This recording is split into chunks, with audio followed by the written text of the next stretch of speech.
But I mean, he took over. Yeah, He took over, and that's why I'm just like, wait till the playoffs, because I really did believe last year whenever he led Toronto to a championship, I really felt like he was the best player in the league. So what I'm saying is like just wake up, because I feel like he's gonna make that same run again, and he's gonna prove to everyone that he's the best player in the league. Yeah, what I took away from that All-Star game too is that like Ben Simmons been surprising me, bro. Like he plays hard no matter what game it is. He honestly should be an all NBA defender. Like he should, whether it's first or second team. But he's the league leading in steals right now too. Exactly, and he guards. He constantly. I mean, I'm no bias. Whenever he played the Mavericks and he guarded Luka, literally Luka had to get subbed out because of Ben Simmons. And I mean that's Luka having one of his best season, one of the most exciting seasons I've ever seen. But I mean, just that one game with Ben Simmons and then Matisse Thybulle guarding both of them. I mean, that was ridiculous. Yeah, really great defenders. Matisse Thybulle is crazy too. Yeah. Like he just comes in the game just to defend, bro. Yep. Like every time you get the ball, he throwing it and away. They got him in a late first. Boston drafted him first, and then they traded him. I mean, that's. Dude, he could be first team All NBA. I don't know if he will, because I saw a tweet like he don't play that as much minutes, but dude, he's like stealing everything. Like he's blocking everything. Like he can switch on anyone. And he'll be one of those guys that he's gonna find a role in this league once he gets his offensive game going on. Yeah. Obviously, people are going to compare him to Kawhi Leonard just because of how the trajectory is kind of right now. But they're kind of like the same. Yeah, but I don't think he's going to necessarily be a Kawhi Leonard type of player. But just looking at his first year is like, okay, the same way with Kawhi Leonard, he didn't really have that great of an offensive game. Especially in the NBA nowadays, you can easily make your offensive game much better, enhance it. Especially with the way the 3-point era is going on and everything. Yeah. He'll be fine. Matisse Thybulle he's gonna be good. Yeah, he's gonna be good. But I don't know. I was thinking about lately, like, cause there's hella topics on ESPN. Cause the Sixers have been kind of like inconsistent this year. Yeah. And they're like, can Ben Simmons and Joel work? And a lot of people have been saying like, Ben Simmons, he should be traded and he can run his own team and like just build around him, instead of Joel. And I feel like I've been a big Joel fan because I feel like he never cheats the game, you know what I'm saying? And he, I like the trash talking that he always does. He's like, he's witty with it, but like, that's like a personal thing. But like, I feel like, I don't know, Ben Simmons been like, he's been showing me these last, especially this year, like doing, like leading when Joel was out. Like he's been like triple doubles, winning games for them. So I don't know, man. I think Ben Simmons can lead his own team. I think if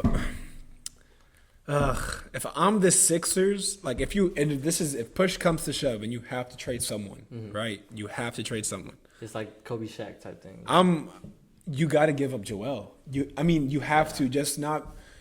Okay, right now Joel Embiid's better than Ben Simmons, right? But if you just look at the NBA in general, look at NBA history right now. When's the last time a big man has really led a team to a championship? 2011? You can maybe say 2013 with Tim Duncan, but I mean, Kawhi Leonard was there. He had Tony Parker, Manu. Yeah. So when was the last, like even the Warriors, they won 73 games with Andrew Bogut starting at center. And, Andrew Bogut was just a good defensive center, but he had no offensive ability, Look at Giannis. They ended up playing small ball in that too. Exactly. They ended up playing small ball at the end. So you look at the 2016 Cavs, they had Tristan Thompson at center. You look at, even the Raptors, they had Marc Gasol or like a Serge Ibaka mix, but they didn't have a superstar at center. They had guys that can just space the floor and shoot. Yeah. And that's what I think what could happen if they traded Joel Embiid, got some shooters or playmakers. Then you get Al Horford out to the 3-point line. You get more space. You let Ben Simmons virtually be Giannis 2.0 in Philly. Kick it out to shooters, whether it's Tobias Harris, whether it's Josh Richardson. I think it's beautiful. I think Ben Simmons, if he didn't have Joel Embiid, he'd end up being easily a top 10 player in the league, just because of. I mean, and you saw glimpses of it whenever Joel Embiid was injured. He got triple doubles. I think he had a 30-plus point outing against a playoff team, especially. Yeah. I mean. Just the way that he plays whenever Joel Embiid is out, you can just tell that, okay, if this guy had his own team, I mean, it's going to be scary. I mean, so I mean, and that's the thing. I mean, the same thing if Giannis had Joel Embiid as well. If they were two teammates, I think they would have the same issue just regarding of spacing, just because Giannis needs a lot of space to work. He's a one-on-one kind of in the low post area, kind of he just gonna- dunks on everyone, yeah, he whoever's gonna bully guarding. ball. Yeah. Same thing with Joel Embiid. He needs the paint as well, so it's kind of like, That's why I agree with like how Charles and Shaq were going at Embiid, saying like, why is like they went at KP too, saying why is he taking so many threes? You know what I'm saying? And with Joel, I know I agree with more than the KP thing, because Joel hasn't been as hurt as KP, first of all. So Joel has been working on his post game, in game stuff. Yeah. These past couple of years, and KP, has to reinvent his game with his knee like that. yeah, exactly. So with Joel like that, I don't know. I feel like they can work, just like Luka and KP can work. That's why I want to transition to. But that's different the Mavs. because number one, it's different because Joel Embiid is 270 pounds. Yeah. So and he doesn't have a skinny frame like KP, and he's not the shooter that KP is as well. Yeah. And so then another thing is that the reason why Luke and KP work really well is that, number one, KP's game was kind of already based off the three-point line to begin with. Pick and pop. Yeah. Exactly. And then Luka can shoot it as well. Mm-hmm. So it's not like Luka clogs up the lane. He can step back, hit threes, and then if KP ever has a mismatch, Luka's still a threat from outside, meaning that you don't have to really double KP. Mm-hmm. So now you go back to Ben Simmons and Embiid. If, let's just say, Joel Embiid has a mismatch and Ben Simmons on three-point line, whoever's guarding Ben Simmons, they can go run to Joel Embiid and double because they know that Ben Simmons is not going to shoot a three. Same thing with Joel Embiid. If Ben Simmons and Joel Embiid try doing a pick and pop, they can go under on the screens.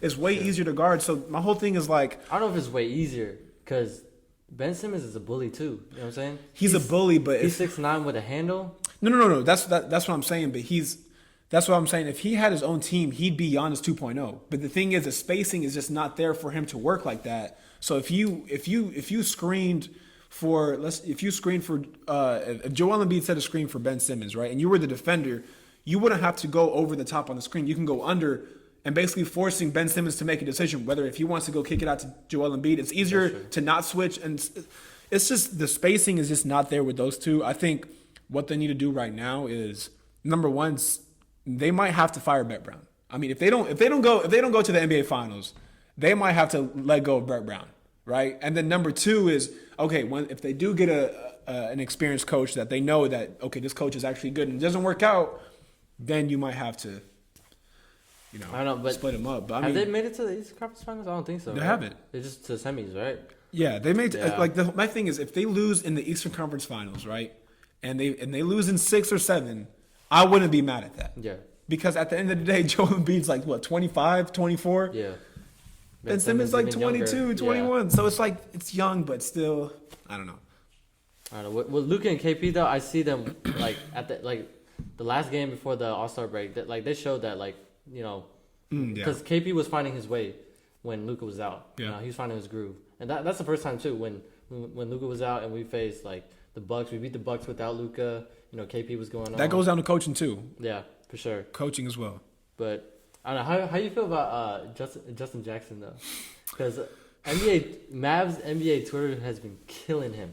Yeah. So just watching him, it's like okay. At first, going into the season, I was actually high on him. I thought he could potentially be a starting small forward for us, whether it was going to be between him or Honestly. DFS. But DFS easily took that. He won the race. I love Dodo, bro. I love Dodo so much. Going regards to Dodo, I think he legitimately has probably like a top 10 contract in the league. Like he's shooting 40% from three. Yeah. He's guarding the best offensive player for playoff teams. So whenever he plays the Lakers or he plays the Clippers, he's guarding Kawhi, he's guarding LeBron. Mm.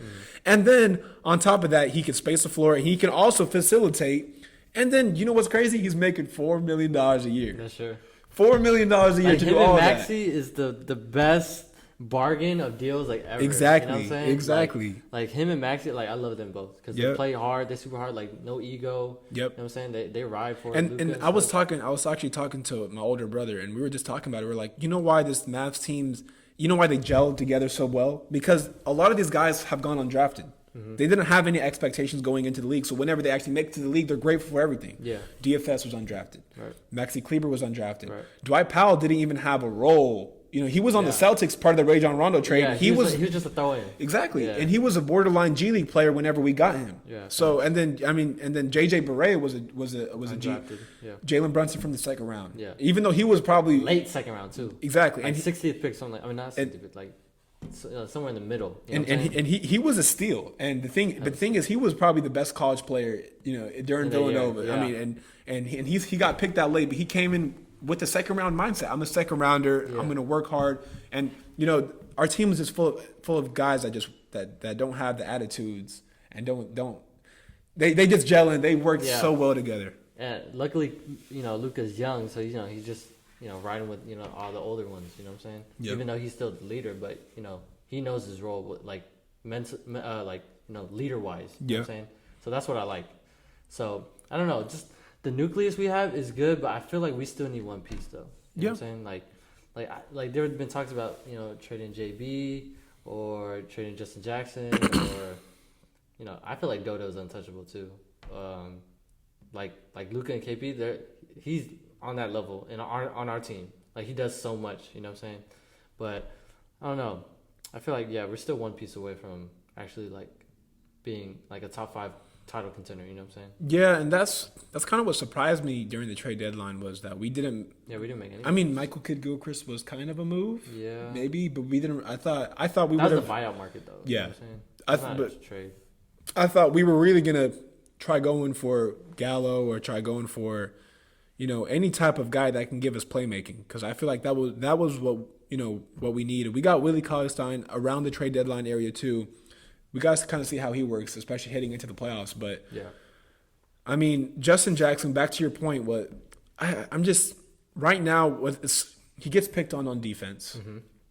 Offensively, he really has two things that he does. His niche is whatever, right? Yeah. It's either doing floaters, or it's just shooting spot up 3-pointers. Yeah. He doesn't. It's not. He's not really creating for others. Others kind of create for him. It's like, And the thing is, he's young, but it's at this point, it's like sometimes the timeline's not there. We're not in a period where we're waiting for a guy like Justin Jackson to kind of develop his role, because we got guys that are ready to step up. Courtney Lee, we kind of viewed him as someone who's not going to even touch the floor. Yeah. He hasn't actually been playing that bad whenever he gets on the floor. Yeah. Same thing with JJ Barea. I mean, he gives us really, really great minutes whenever he gets on the court. He's always a spark plug, bro. Exactly. So, I mean, you look at it like that, and it's like, ugh, man, Justin Jackson. I like him as a person, but man, I don't. No, yeah, he's one of the nicest people. Exactly. I've seen, bro. It's just, he does great stuff in the community, but I don't know. I just feel like Rick don't give him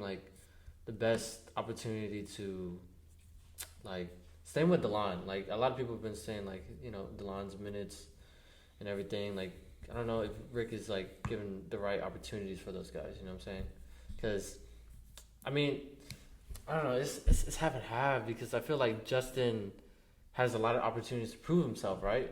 But then he's not showing up. Yeah, because the thing is, we would end up playing him around the 13 to 17 minute range every single game, and his stats would be kind of empty. Yeah. And even just watching the game with the eye test, because I'm not really the stats type of dude. I like using stats only whenever it's the basic stats, but advanced stats is not really my thing. But just watching him on in the game, it's he's not really. It's just a body kind of. Yeah. He kind of just floats around. He's not. It's not nothing special. That's sometimes he runs in for offensive rebound putback, once or twice a game. But I mean, who can't do that in the league? Yeah. Who can name me someone that just can't. Michael Kidd-Gilchrist he's gonna do that, and then plus some more. Yeah. I'm actually excited for Michael Kidd-Gilchrist. Yeah, I feel like he's gonna be that defensive guy that we need. Yeah. He's versatile.